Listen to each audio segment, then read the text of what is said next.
Hey guys, welcome back. তুই যে শুধু আমার গল্পের পার্ট 2 নিয়ে চলে আসলাম, তো বেশি কথা না কয়ে ভিডিও শুরু করা যাক।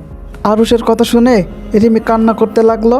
এমন সময় রিমির আম্মু সহ আরুষের আম্মু কিছু জিনিস নিয়ে রিমির রুমে চলে আসে আর রিমিকে বলল, যা তাড়াতাড়ি এগুলো পরে রেডি হয়ে নে। আমি অবাক হয়ে আম্মুকে বললাম, কিন্তু এগুলো কেন পরবো? আম্মু বলল, একটু পরেই তোর বিয়ে। এটা শোনার পর আমার মাথার উপর আকাশ ভেঙে পড়লো। আমি অবাক হয়ে বললাম, মানে কি? আর আমার কার সাথে বিয়ে হবে?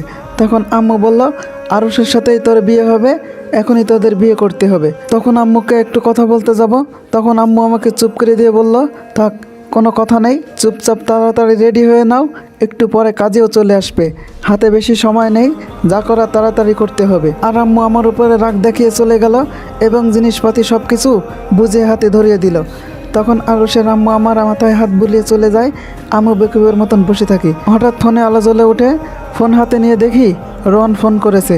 আমি কিছুই বুঝতে পারছি না কি করব। ফোন বাজতে বাজতে এক সময় অফ হয়ে যায়, আবার ফোনটা বেজে ওঠে। যখন আমি ফোনটা রিসিভ করতে যাব, এমন সময় কেউ আমার হাত থেকে ফোনটা নিয়ে সজোরে আছাড় মারে।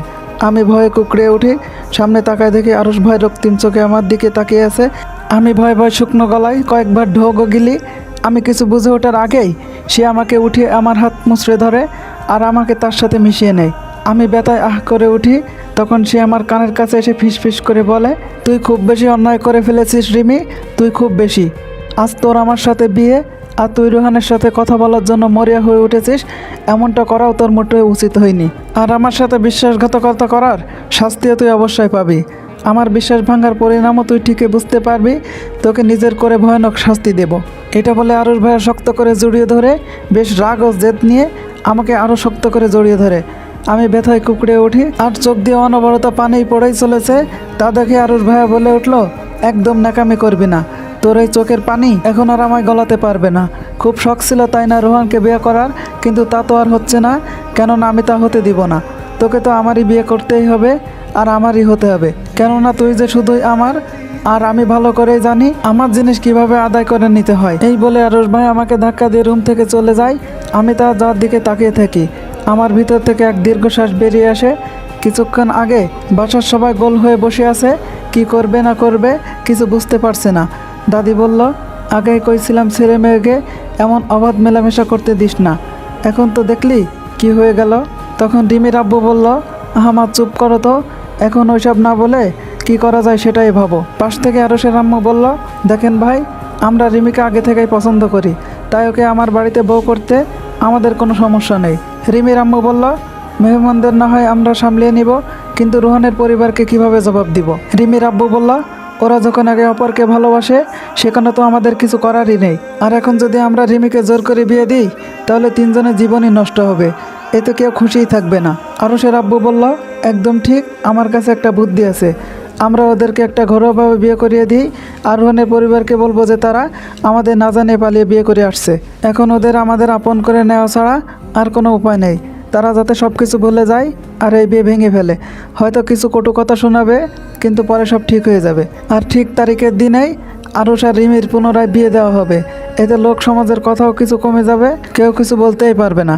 রিমির আব্বু বলল, আমার কাছে এটাই ভালো মনে হয়। পাশ থেকে দাদি আবার বলে উঠল, দোষ করবে পোলাপাইনরা, আর এর দায়ভার আমাদের নিতে হবে।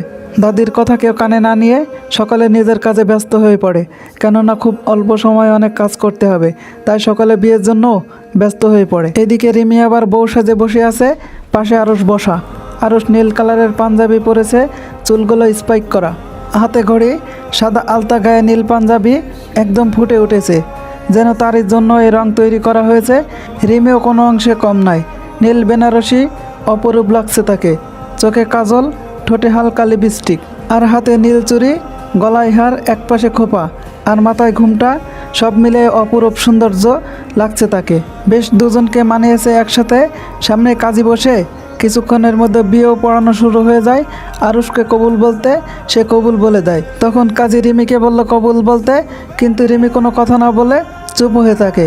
তখন তা দেখে সকলে কবুল বলতে বলল, কিন্তু কোনো কাজ হয় না। তখন আরুষ রিমির কানের কাছে এসে বলতে থাকে, এত ঢং না করে কবুল বলে দে, তা নাহলে আমি কি করতে পারি তা তোর ধারণার বাইরে। তখন রিমি বাধ্য হয়ে কবুল বলে দেয়, আর আরুষ আর রিমির বিয়ের কাজ সম্পন্ন হয়ে যায়। রাতের বেলায় যে যার রুমে শুয়ে আছে, চারিদিকে নিস্তব্ধতা। এর মধ্যে এক চাপা কান্নার কণ্ঠ ভেসে আসছে কানে, আর সেই কান্নার শব্দ আসছে রিমির রুম থেকে। রিমি খাটে বসে নিঃশব্দে কান্না করে চলেছে, তার শ্বাস যেন বন্ধ হয়ে আসছে। এক তীব্র যন্ত্রণা হচ্ছে তার ভিতর, কেননা সামনের সোফাতে আরুষ ভাই পায়ের উপর পা তুলে একের পর এক সিগারেট খেয়ে যাচ্ছে।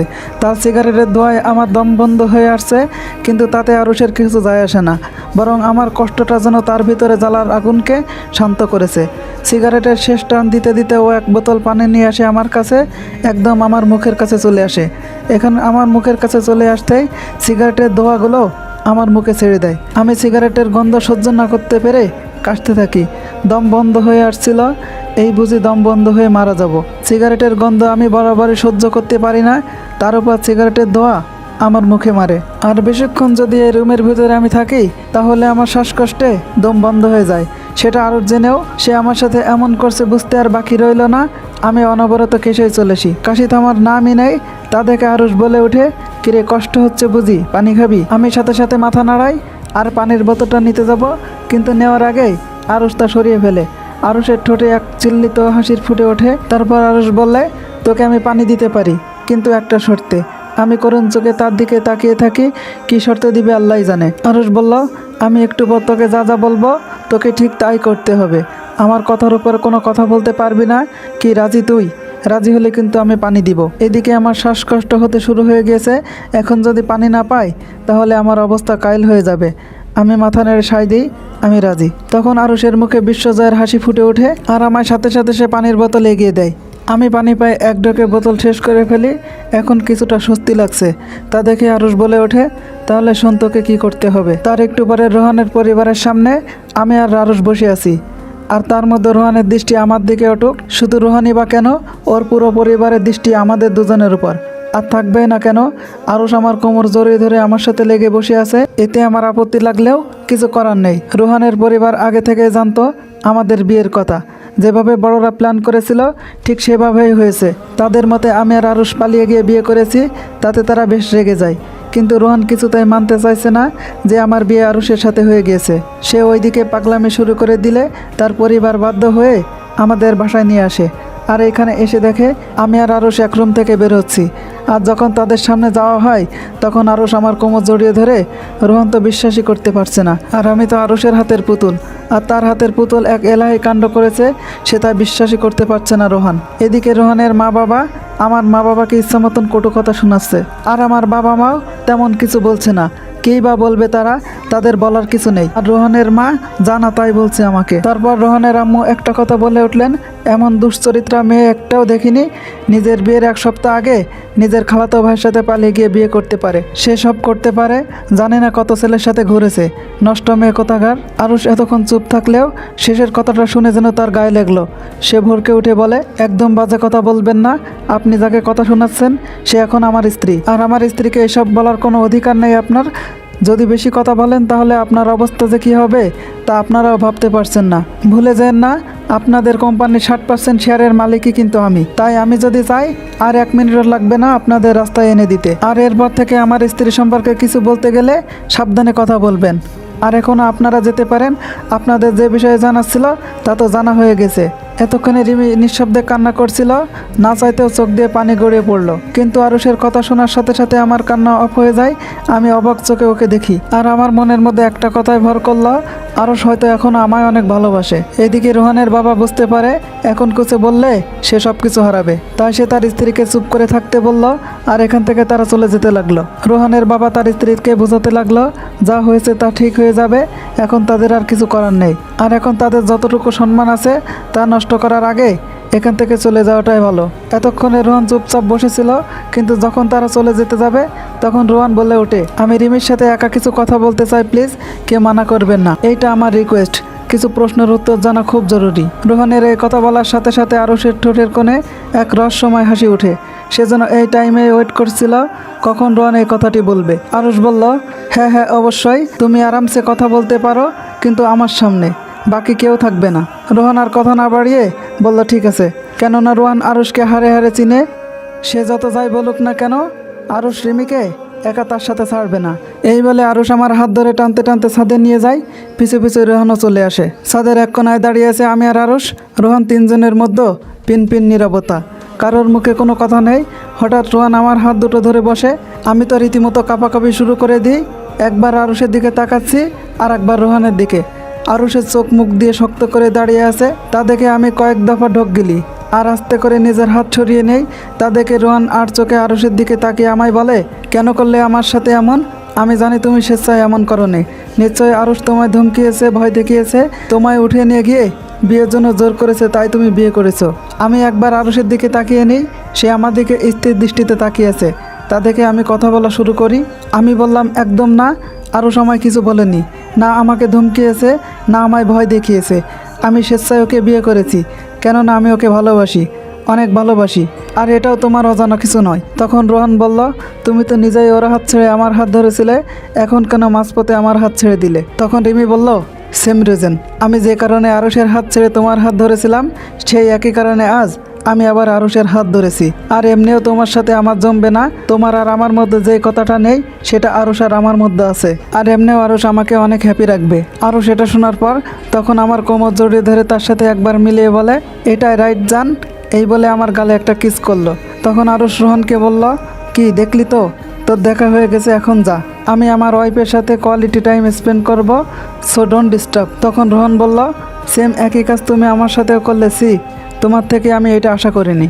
রিমি বলল, তুমি আশা করলেও বাকি, না করলেও বাকি, আই ডোন্ট কেয়ার। তখন রোহান বলল, ঠিক আছে, ভালো থেকো। এই বললে রোহান চলে যায়। আর আমি চুপ করে দাঁড়িয়ে থাকি। নিজের মনের মধ্যে অন্যরকম ভয় কাজ করছে। না জানি রোহান এখন কি করে। ওর জন্যই আজ এত কিছু হচ্ছে। আজ ওর জন্যই আমি আরুষের থেকে দূরে, আবার না জানি সেম একই কাজ করে। আমি তখন এসব ভাবছিলাম, তখন পাশে তাকিয়ে দেখি আরুষ মুচকি হাসছে। তখন আরুষ বলল, বাহ, ভালোই তো অ্যাক্টিং করতে জানিস। এত সুন্দর অ্যাক্টিংয়ের জন্য তো তোকে অস্কার পাওয়া উচিত। আমি ঠিক যেভাবে বলছি তুই ঠিক সেভাবে করেছিস। আরে আপনাদেরকে তো একটা কথাই বলি নাই, সেদিন রাতে আরুষ কিন্তু রিমিকে এই শর্তই দিছিল যে রোহন যখন ওর সাথে কথা বলতে যাবে, তখন সে আরুষের সাথে হ্যাপি হওয়ার নাটক করবে, আর বুঝবে না যে ও স্বেচ্ছায় করেছে নাকি অনিচ্ছায়। তখন রিমি বলল, তোমার শর্ত তো আমি পূরণ করেছি, রোহানের সামনে দেখিয়েছি এইসব আমার ইচ্ছাই হয়েছে। আর আমি তোমার সাথে যা যা করেছি সেই একই কাজও ওর সাথেও করেছি। এবার খুশি তো? আরুষ মুচকি হেসে আমার হাতটা পিছনের দিকে মুচড়ে ধরে বলে, না, আমি খুশি না। তোর দেওয়া আঘাত আর কষ্ট আমায় খুশি থাকতে দেয় না রে। বড্ড জ্বালায় তোর সেই ধোকার দহনে পুড়েছে আমি, যা আমাকে শেষ করে দিচ্ছে। এখন থেকে তুই ওই একই দহনে পুড়বি, তৈরি হয়ে আয় আরুষের দহনে নিজেকে পোড়াতে। এটা বলে আরুষ আমায় ছেড়ে চলে যায়। আর আরুষের চলে যাওয়াটা আমি ওর দিকে তাকিয়ে দেখতে থাকি। আর হাত কসলাতে কসলাতে বলি, তোমার দহনে তো আমি অনেক আগেই পুড়েছি। তুমি কি জানো, তোমার দহনে আমি অনেক আগেই পুড়ে ছাই হয়ে গিয়েছি। তোমার ভালোবাসার দহনে পুড়ে আমি, তোমার ঘৃণার দহনে পুড়েছি আমি। তুমি যতটা না কষ্ট পেয়েছো, তার চেয়ে শতগুণ কষ্ট আমি পেয়েছি। তিলে তিলে শেষ হয়ে গিয়েছি। তুমি যদি আসতে আর একটু দেরি করতে, তাহলে হয়তো আমাকেই পেতে না। আর তুমিই বা কেন, কেউ আমাকে পেত না। আমি চলে যেতাম না ফেরার দেশে। তোমার সাথে করা ভুলের শাস্তি নিজেকে শেষ করে দিতে চেয়েছিলাম, কেননা যে জীবনে আমি তোমায় পাবো না, সে জীবন রেখেই বাকি লাভ। আমি তোমার না হলে কারো হতে পারতাম না, কিন্তু না, আজ আমি তোমায় পেয়েছি। অনেক ভুল করেছি, না তোমার সব সত্য বলে নতুন জীবন শুরু করব। সকল ভুল বোঝাবুঝি দূর করব, তাও খুব জলদি।